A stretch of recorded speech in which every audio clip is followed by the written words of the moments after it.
On October 14, 1943, soaring at 25,000 feet over German skies, Staff Sergeant Michael Romano huddles in the tight confines of his B-17's rear compartment, clutching a pair of .50 caliber machine guns heavier than his own frame. Peering out from a narrow plexiglass pane, he spots an FW-190 maneuvering for a strike. At 6 knot low, the deadliest approach for the bomber, he narrows his eyes at the basic ring and bead sight. This rudimentary setup, just a couple of metal markers to line up with the enemy, ignores velocity entirely, skips any lead adjustments, and provides zero aid as the planes barrel toward each other at over 500 knots combined.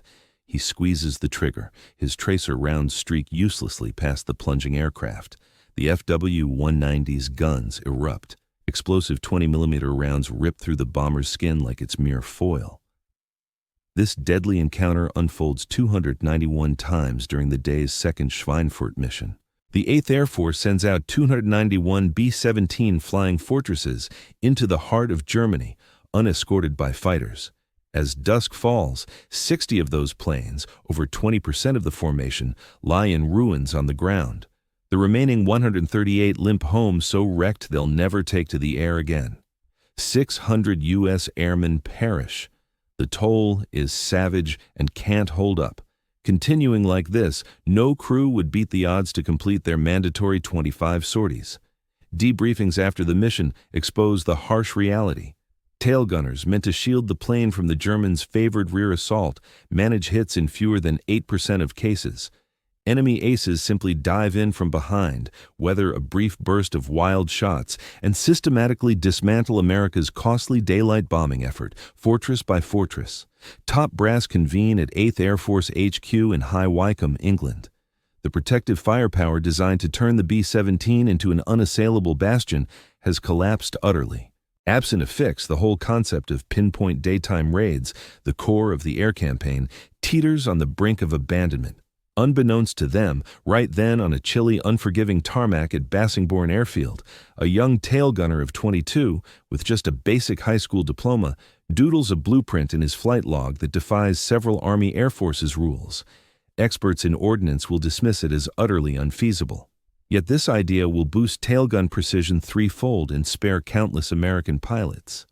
It's the tale of the breakthrough they sought to suppress and the determined gunner who wouldn't quit. To grasp how Romano's invention transformed everything, consider first the daunting challenge tailgunners confronted back in 1943.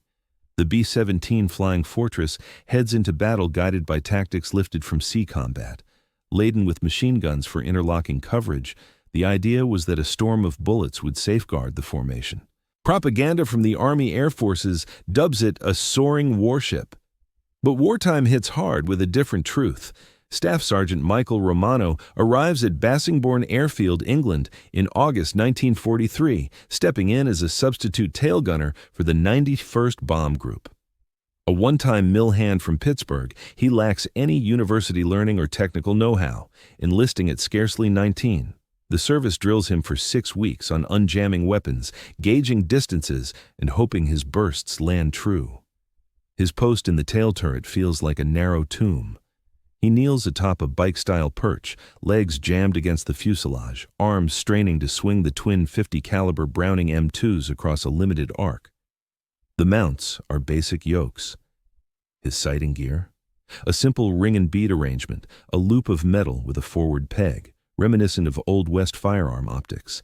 To nail a swooping foe, Romano has to gauge the enemy's pace against his bombers, figure the lead angle to fire ahead, account for gravity's pull on the projectiles over range, all this amid thick mittens in 40 degrees or chill. And he must shoot before the Luftwaffe pilots' longer-reaching cannons speak. Even elite gunners from peacetime training ranges, firing in ideal setups, rarely top 12% accuracy. In the chaos of battle, exhausted, short on oxygen, bullets incoming. Real scores drop to 6 to 8%. The Luftwaffe exploits this weakness right away. Throughout 1943, their pilots refine approaches, strike from dead astern or below, absorb 15-20 seconds of erratic fire from as close as 200 yards, then hammer with lethal 20mm blasts. Post-mission Luftwaffe accounts rate B-17 tails as barely hazardous, their precision too poor to scare off assaults. On August 17, 1943, the initial Schweinfurt strike claims 60 bombers. October 8, 1943, the Regensburg run loses 30. October 10, 1943, the Münster assault sees another 30 go down. The 8th Air Force bleeds aircraft quicker than production lines can replenish them. General Henry Hap Arnold, head of the Army Air Forces, gets the grim dispatches in Washington. Washington debates the effectiveness of daylight raids and ponders if they're still feasible. Technicians suggest upgrades, additional weaponry, larger shells, motorized turrets. At Boeing's Cheyenne upgrade facility, work starts on an enhanced rear gun setup, though progress drags on until 1944. Test versions of powered turrets are available, yet fitting them demands dismantling the whole rear assembly, a drawn-out overhaul at the plant that can't happen for planes already stationed in England. In the interim, lives are lost. On August 19, 1943, Michael Romano embarks on his initial sortie from Gilze Rien Airfield in the Netherlands. He unleashes 480 shots toward 3 incoming FW-190s. He feels certain he lands strikes. But later analysis of the gun camera shows all his tracers sailing uselessly past the rear of the enemies. Those aircraft take down 2 bombers from his group. Following his third flight, Romano lingers on the concrete pad post-landing, gazing at his armaments. His fingers tremble, not from terror, but from the sheer strain of wrestling 84-pound guns during prolonged bursts while crouched high in the sky. That evening, he jots down his initial idea. The issue isn't the firearm itself, he concludes, nor is it the mounting. It's that rear gunners shoot without clear sight lines, pursuing foes they can't follow precisely, targeting spots in the air they can't forecast reliably. Romano requires something the Army Air Forces haven't supplied, a method to visualize his projectile's trajectory prior to firing. He requires a reflector sight, yet the confined space in the tail compartment prevents fitting a conventional one without bending regulations. Staff Sergeant Michael Romano holds no credentials in armament design.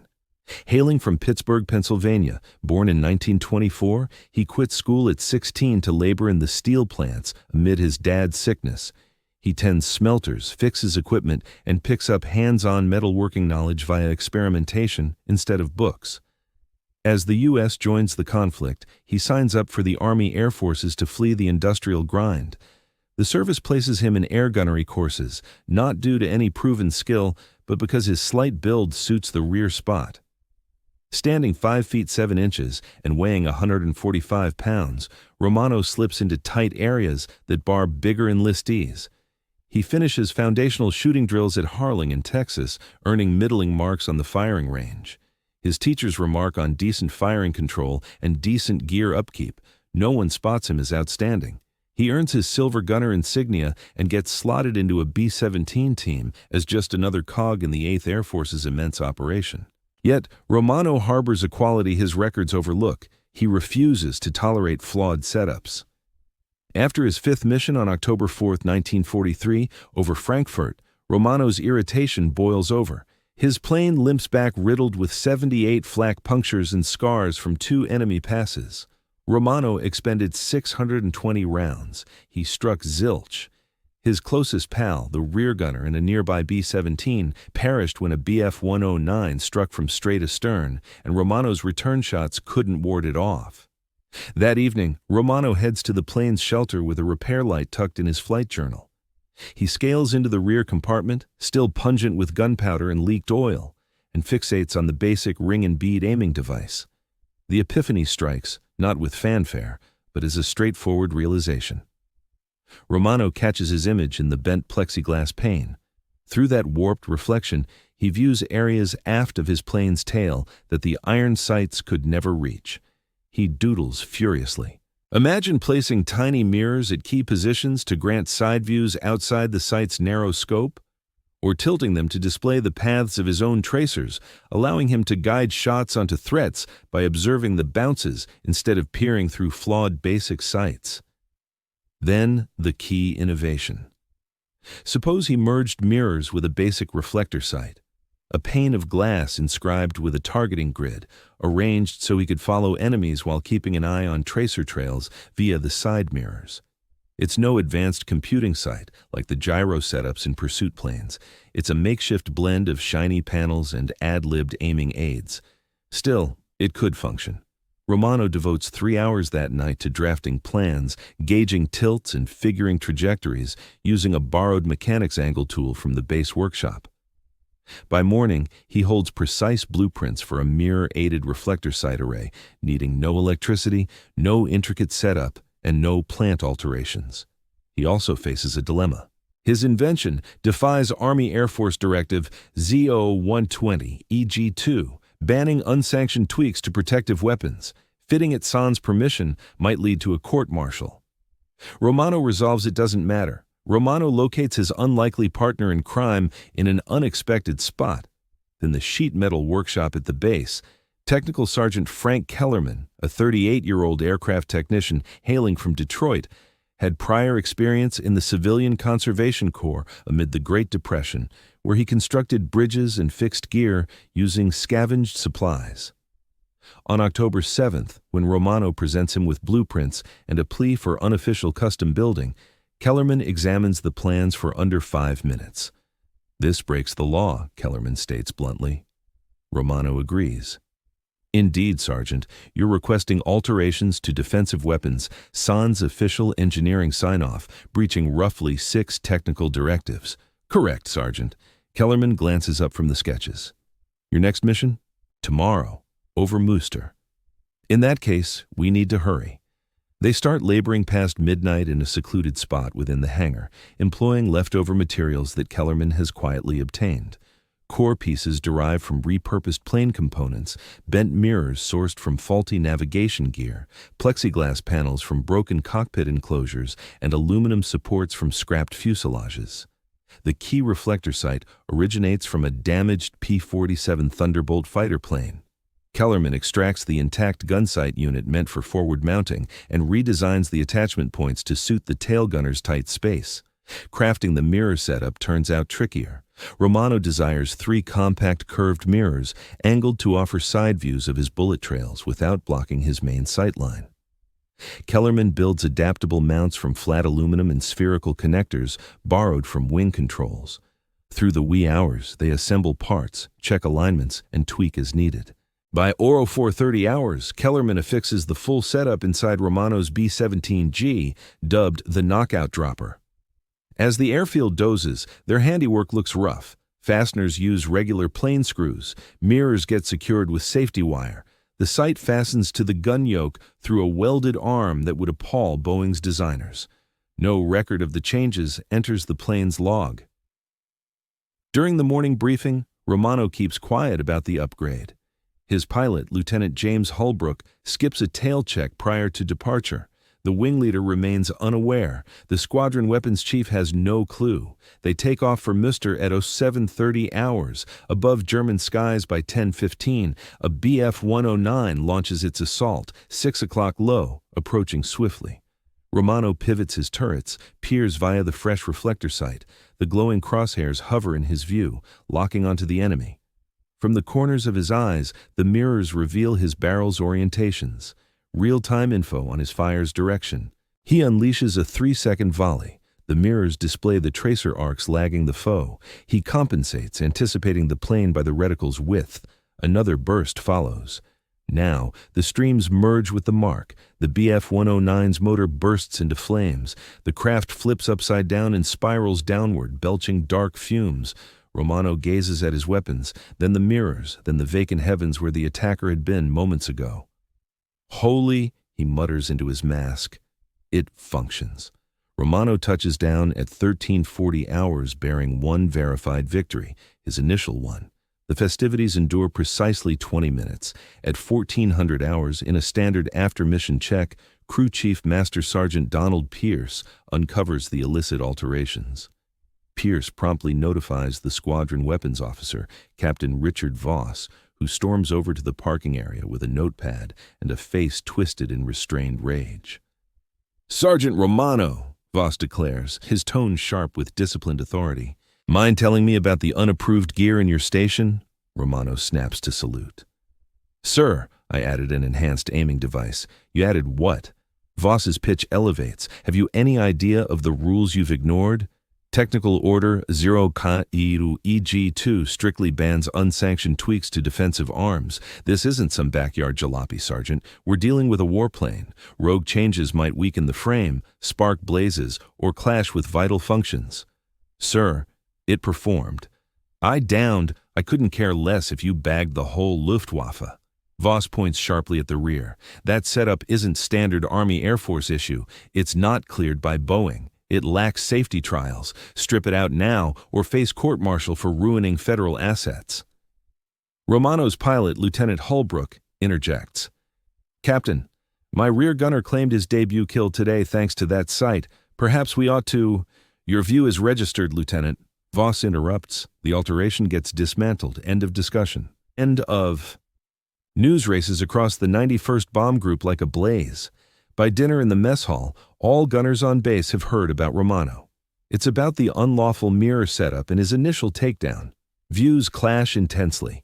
Experienced gunners cluster near Romano's spot, peppering him with inquiries.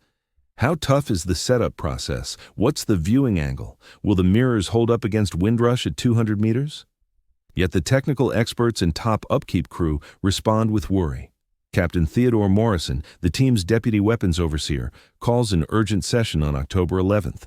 14 officers show up. The mood turns aggressive. Gentlemen, Morrison starts, we're dealing with a breach in order. A sergeant has made unapproved tweaks using scrap parts from dubious origins. This creates a risky example. If each recruit starts customizing his firepower setup to suit his tastes, the room explodes.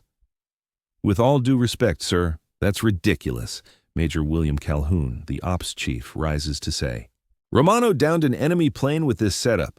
Our rear shooters are hitting 8% of the time right now. If his tweak boosts that even slightly, Morrison's expression flushes. Major, we've got 0 records, no trials. One lucky hit doesn't prove anything. Then run the tests, Calhoun retorts.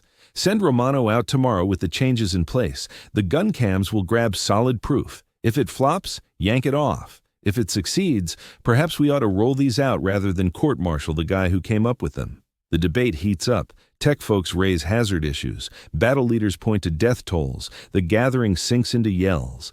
By 2,000 hours, the clash escalates to Colonel Stanley Ray, head of the 91st Bomb Group. Ray flew bombers in World War I. At 53, he's a lifelong soldier known for strictness and practicality. He hears out both camps for 90 minutes, saying nothing. At last, he chimes in. How many bombers went down last week? Quiet. Captain Morrison, answer me. 17, sir. 17 B-17s just from our outfit. And how many enemy planes did our rear gunners nail on those runs? Verified hits. 3, sir. Ray nods deliberately. 17 bombers, 680 American lives lost to 3 solid German fighters. He eyes Morrison straight on. Captain, I hear your worries on unapproved changes, and the rules matter, but what really bothers me is dropping 17 damn planes weekly because our defenses fall short. He shifts to Romano. Sergeant, keep your tweak on your plane. You'll run the next 3 sorties with cameras filming every clash. If your accuracy jumps noticeably, we'll greenlight it for the whole unit. If not, off it comes, and you'll deal with punishment for the rogue work. Clear? Romano snaps a salute. Yes, sir. Ray gets to his feet. Gentlemen, we're done here, and someone fetch me those mirror blueprints. If this clip shifted your take on history, smash subscribe. We're diving into tales the textbooks skipped. Next up, the radar tech who clinched D-Day from a Portsmouth cellar. October 12, 1943, Brimman Romano heads out on his 4th raid, sporting the upgraded aiming gear and cameras logging it all. The 8th Air Force sends 236 B-17s at sub-building sites. Luftwaffe squadrons launch 250 defenders. Over the German shore at 1123 hours, the strikes kick off. A Focke-Wulf 190 swoops from 7 hour high. Romano follows it via the mirror sight. The glowing crosshairs give him an instant targeting cue. Side glances pick up the reflected views aligning his barrels. He unleashes a 4-second volley, tweaking on the fly as tracer bounces reveal his shot's trail. The FW-190's wing root bursts into fire. The plane veers away, belching fumes. At 11:47 hours, a Bf-109 comes in from 6-wing flat, the standard rear assault. Romano locks the crosshairs, glances at his mirror cues, shoots. The 109's cockpit glass cracks. The aircraft flips belly up and plunges. Camera reels snag both fights clearly. Romano lands back at Bassingbourn with 2 sure kills and 1 likely. His ammo used 380 rounds total. That's 190 per victory. A huge leap from the usual 2,800 rounds per hit, that standard rear gunner's average. The tech team pores over the film. Captain Morrison eyes Romano's tracer lines and pursuit moves. He can't deny the proof. The mirror reflector duo enables on-the-spot shot fixes that ring and bead setups can't touch. Fine, Morrison concedes. It delivers. But we require official blueprints, uniform parts, and setup guidelines before okaying it unit-wide. How much time? Colonel Ray probes. At least 6 weeks. We'd have to loop in 8th Air Force HQ, file change requests. We don't. With only 6 weeks at their disposal, Ray consults Technical Sergeant Kellerman.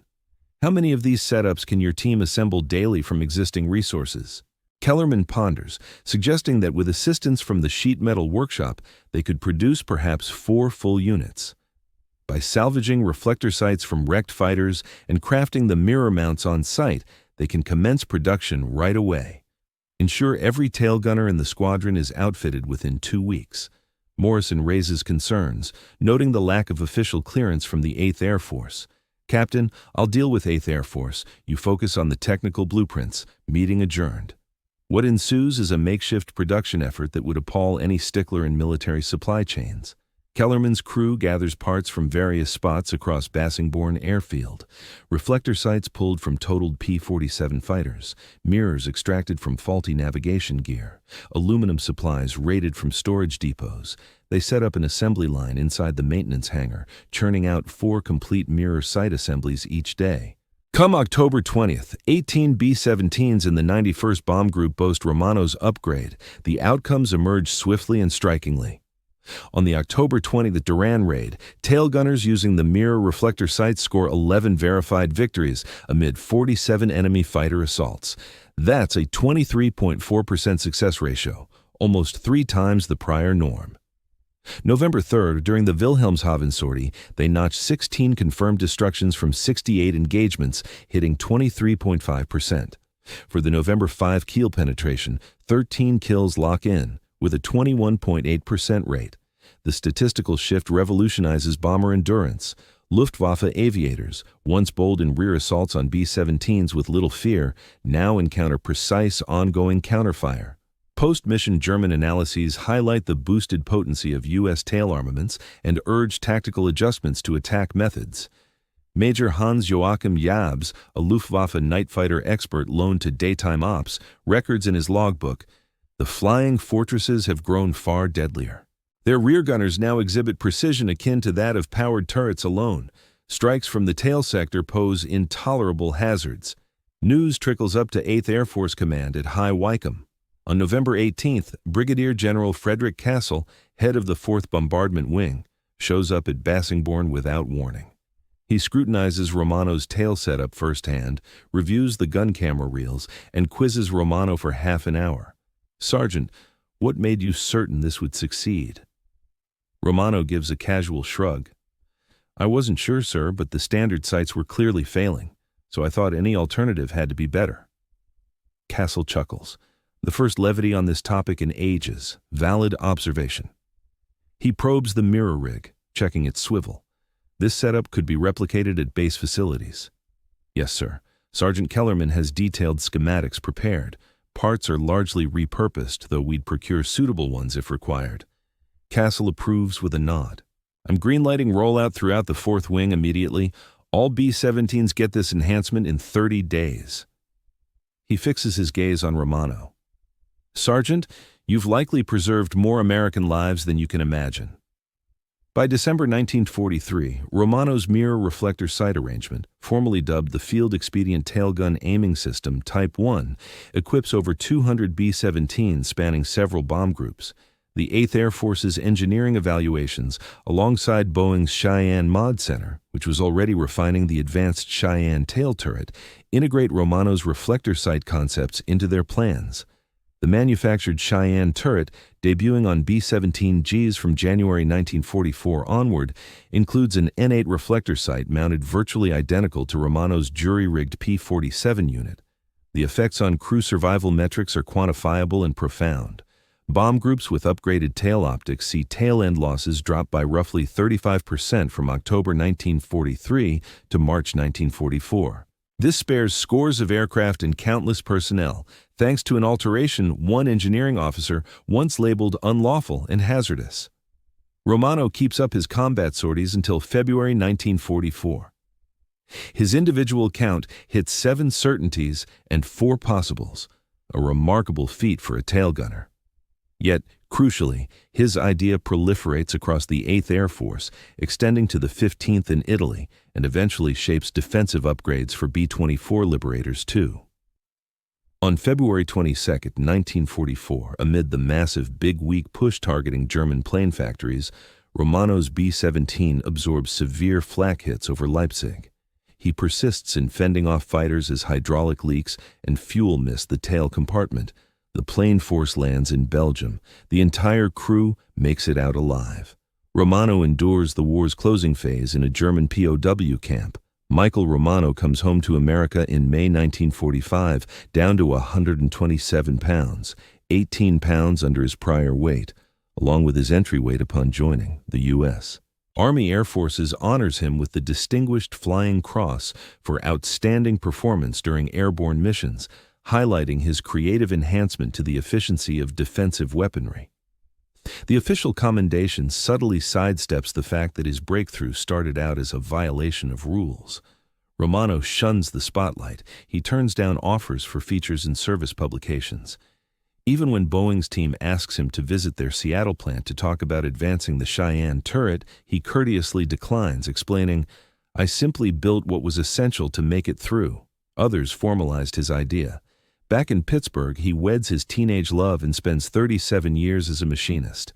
He seldom brings up his wartime experiences. His kids learn just that their dad operated bombers and tinkered with gun positions, yet the influence of his makeshift mirror reflector setup reaches well past his humble demeanor.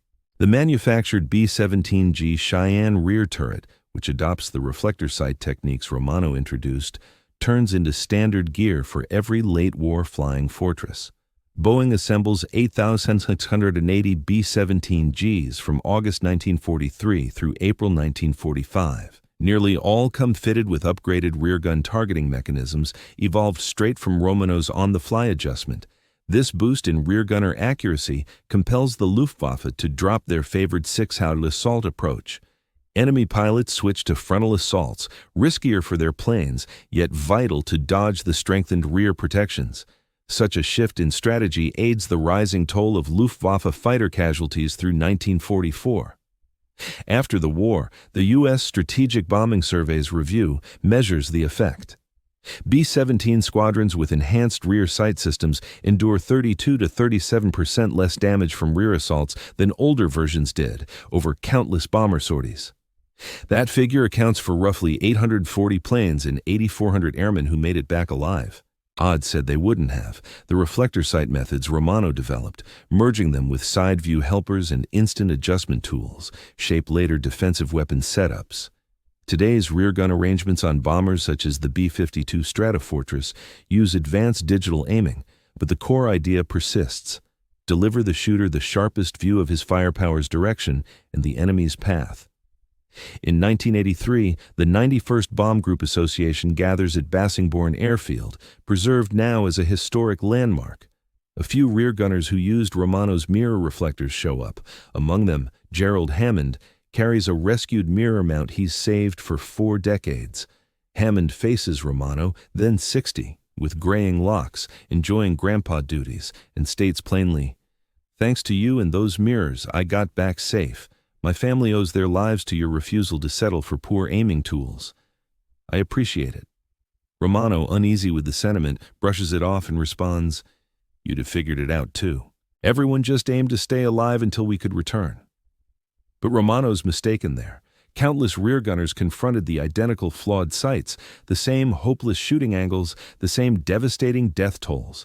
Just one pushed back against the norm. Just one showed the boldness to defy protocols, the expertise to craft a fix, and the guts to face possible court-martial for a shot at preserving lives.